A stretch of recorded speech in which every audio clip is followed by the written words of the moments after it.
நமச்சிவாய சிவாய நம. அனைத்து தமிழ் உள்ளங்களுக்கும் கனிவான வணக்கங்கள்.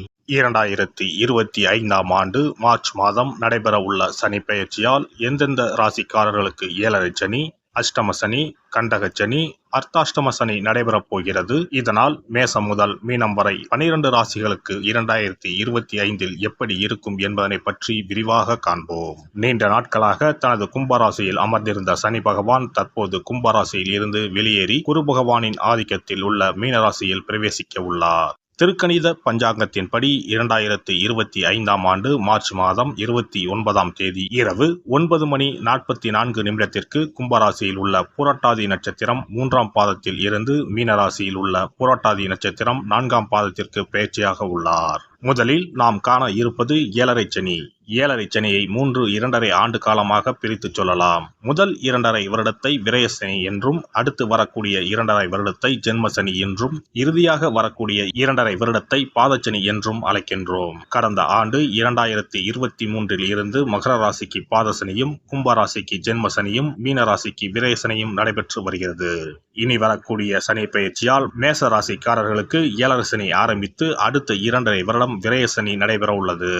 மீன ராசிக்கு விரயசனி முடிந்து ஜென்மசனியும், கும்பராசிக்கு ஜென்மசனி முடிந்து பாதசனியும் நடைபெற உள்ளது.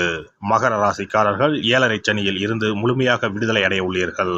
ராசிக்கு 4ஆம் இடத்திற்கு சனி பகவான் வரும் பொழுது நடைபெறுவது அர்த்தாஷ்டம சனியாகும்.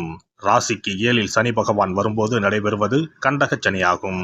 ராசிக்கு 8இல் சனி பகவான் வரும்போது அஷ்டம சனி நடைபெறும்.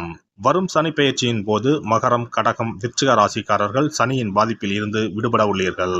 மேச ராசிக்கு விரயச்சனியும், ரிஷப ராசிக்கு லாபச்சனியும், மிதுன ராசிக்கு கர்மச்சனியும், கடக ராசிக்கு பாக்கியச்சனியும் நடைபெறப் போகிறது.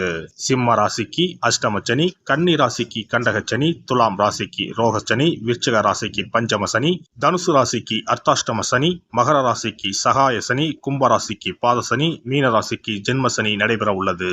இனி இந்த பெயர்ச்சியால் உங்கள் ராசிக்கு உண்டாகும் சுபபலன் என்ன என்பதனையும், அசுப பலன் ஏற்படுமாயின் ராசிக்காரர்கள் செய்ய வேண்டிய பரிகாரம் என்ன, வழிபட வேண்டிய தெய்வம் யார் என்பதனை பற்றியும் விரிவாக காண்போம். நடைபெற போகும் இந்த சனி பெயர்ச்சியால் உங்கள் வாழ்வில் வளமும் நலமும் செல்வ செழிப்பும் பெற்று வாழ்வில் உயரிய நிலையை அடைய எல்லாம் வல்ல எம்பெருமானை வேண்டி விரும்பி கேட்டுக்கொள்கிறேன். சனி பெயர்ச்சியில் நல்ல பலன்களை பெறப்போகும் 5 ராசிகளில் ரிஷபமும் ஒன்று. இனி உங்களை யாராலும் அடிச்சிக்கவே முடியாது. எண்ணற்ற பலன்களை அள்ளி கொடுக்க போகிறார் சனி பகவான். என்னென்ன பலன்களை சனி பகவான் அள்ளித்தரப் போகிறார் என தெரிந்து கொள்ளலாம். ரிஷப ராசிக்கு 11ஆம் இடத்தில், அதாவது லாபஸ்தானத்தில் 30 ஆண்டுகளுக்கு பிறகு சனி பகவான் வந்து அமர்கிறார். ஒரு ஓவரில் 6 பந்து என்றால் 6 பந்துகளும் இனி சிக்ஸர் தான். வெளியில் சொல்ல முடியாத பலவித பிரச்சனைகளில் இருந்து வந்திருப்பீர்கள். ஏனென்றால் இதுவரை ஜென்மகுரு நடந்து வந்தது. ரிஷப ராசிக்கு அதிபதி சுக்கிரன். பார்த்தால் பளிச்சென்று ஆடம்பரமாகவும் தேசசாகவும் தோற்றமளிக்கும் இவர்களுக்கு வெளியில் தெரியாத பல பிரச்சனைகள் இருக்கும். ரிஷபராசிக்காரர்கள் தாங்கள் இருக்கக்கூடிய இடங்களை செழிப்பாக வைத்திருப்பார்கள். பலரை தங்கள் பக்கம் ஈர்க்கக்கூடியவர்களாக இருப்பார்கள். ஜென்ம குருவின் பாதிப்பால் 8 மாதங்களாக பல்வேறு பாதிப்புகளை சந்தித்திருப்பீர்கள். வரும் 2025 புத்தாண்டில் நல்ல பரிசு ஒன்றை சனி பகவான் கொடுக்க உள்ளார். லாபஸ்தானத்தில் வருவதால் பூர்ண லாபத்தை கொடுக்க உள்ளார். இனி தொட்ட காரியங்கள் அனைத்தும் துலங்கும். ராசியாதிபதி லாபஸ்தானத்தில் உச்சம், செவ்வாய் 3ஆம் இடத்தில் நீசம் என அனைத்தும் உங்களுக்கு அனுகூலமாக உள்ளது. புதிய கிளைகள் தொடங்குவது, ஐடி, ரியல் எஸ்டேட், லாஜிஸ்டிக் போன்றவற்றில் புதிய ஆட்களை நியமிப்பது, புதிய பொருட்களை அறிமுகம் செய்வது, புதிய இயந்திரங்களை இறக்குமதி செய்வது போன்றவற்றில் வெற்றி காண்பீர்கள். எந்த துறையில் இதுவரை பயணித்தீர்களோ அதில் விஸ்தாரமாக உங்களை மாற்றிக்கொள்ளலாம். மீடியா துறையில் இருப்பவர்களுக்கு மிகப்பெரிய ஜாக்பாட் அடிக்கப் போகிறது. எதிர்பாராத வெற்றி, மக்கள் கொண்டாடக்கூடிய அமைப்பு உள்ளது. தொழில் ரீதியாகவும் பாக்கியம் ரீதியாகவும் நல்ல அனுகூலம் உண்டாகும். அனைத்து அனுகூலமான அமைப்புகளும் உள்ளதால் இந்த காலகட்டங்களில் உங்களுடைய தகுதிகளை மேம்படுத்திக் கொள்ள வேண்டும். உங்களை பக்குவப்படுத்தி தயாராக்கி கொள்ள வேண்டும். மாபெரும் யோகங்களை 2025ஆம் ஆண்டில் சனி பகவான் அள்ளித்தரப் போகிறார். குரு பகவான் 2ஆம் வீட்டில் வருவதால் பணமழை கொட்டும். பொருளாதாரம் மேம்படும். பெயர் புகழ் உண்டாகும். குழந்தைகள் சம்பந்தப்பட்ட விஷயங்களில் அபிவிருத்தி உண்டாகும். சுப நிகழ்ச்சிகள் நடைபெறும். வெளிநாட்டு தொடர்பு, விசா கிடைப்பது போன்ற அனைத்து விஷயங்களும் நடக்கும். குழந்தை விஷயங்களில் சாந்தி சமாதானம் உண்டாகும். 8ஆம் வீட்டை நட்பு கிரகமான சனி பகவான் 10ஆம் பார்வையாக பார்ப்பதால் வம்பு வழக்குகளுக்கு தீர்வு ஏற்படும்.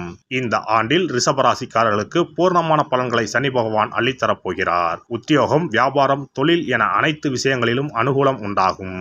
9ஆம் அதிபதி 11ஆம் வீட்டுக்கு வருவதால் பூர்ணமாக வெளிநாட்டு தொடர்பில் அனுகூலமான பலன்கள் கிடைக்கும். வெளிநாட்டுக்கு சென்று படிக்கும் வாய்ப்புள்ளது. காத்திருந்த விஷயங்களுக்கு எல்லாம் கதவுகள் திறக்கும். AI படிப்புகளில் புதிய உச்சத்தை ஏற்படுத்தும். பெண்களை பொறுத்தவரை மிகவும் தைரியமாக செயல்படுவீர்கள். முயற்சிகள் கைகூடும். தொழில், உடல்நலன், சுபகாரியங்களில் பூரண பலன்களை பெறுவீர்கள். மொத்தத்தில் 2025 சனி பெயர்ச்சி ரிஷபராசிக்காரர்களுக்கு 100க்கு 500 மதிப்பெண்கள் கொடுக்கலாம். அந்த அளவுக்கு நற்பலன்களை அள்ளித்தரப்போகிறார் சனி பகவான்.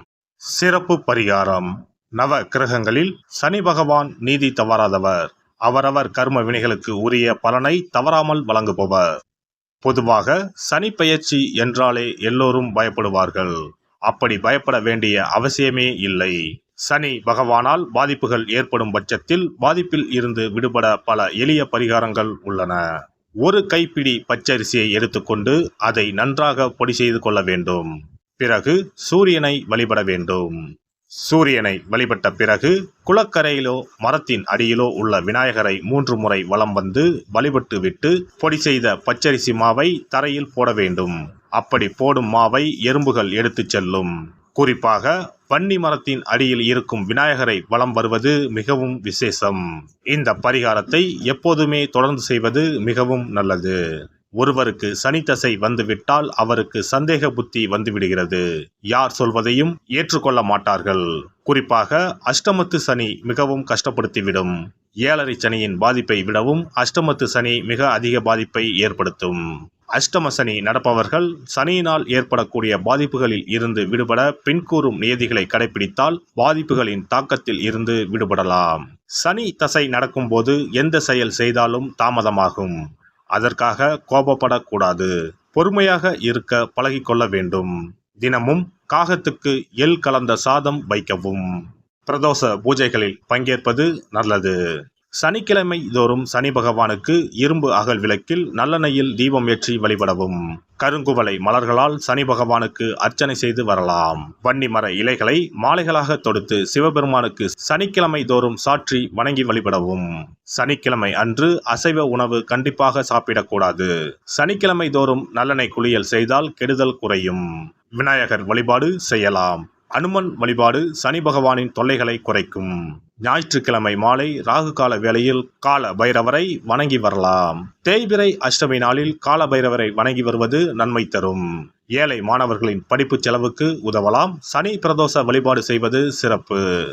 அன்னதானத்துக்கு உதவி செய்யலாம். சித்தர்களின் பீடங்கள், ஜீவ சமாதி பீடங்களுக்கு சென்று வணங்கி வழிபடலாம். வன்னி மரத்தை சுற்றி வந்து வணங்க வேண்டும். இதனால் சனி பகவானின் கொடுமையான பாதிப்புகள் விலகிவிடும். பிரதோஷ காலத்தில் சிவபெருமானுக்கு வில்வ இலை கொடுத்து வணங்க வேண்டும். தினமும் ராமநாமம் ஜபித்து வந்தால் சனி பகவானின் தொல்லையிலிருந்து தப்பிக்கலாம். கால்கள் இல்லாமல் நடக்க இயலாதவர்களுக்கு இயன்ற உதவியை செய்யலாம். இந்த வழிமுறைகளை முறையாக கடைபிடித்து சனியினால் ஏற்படக்கூடிய பாதிப்புகளின் தாக்கத்தில் இருந்து விடுபடலாம்.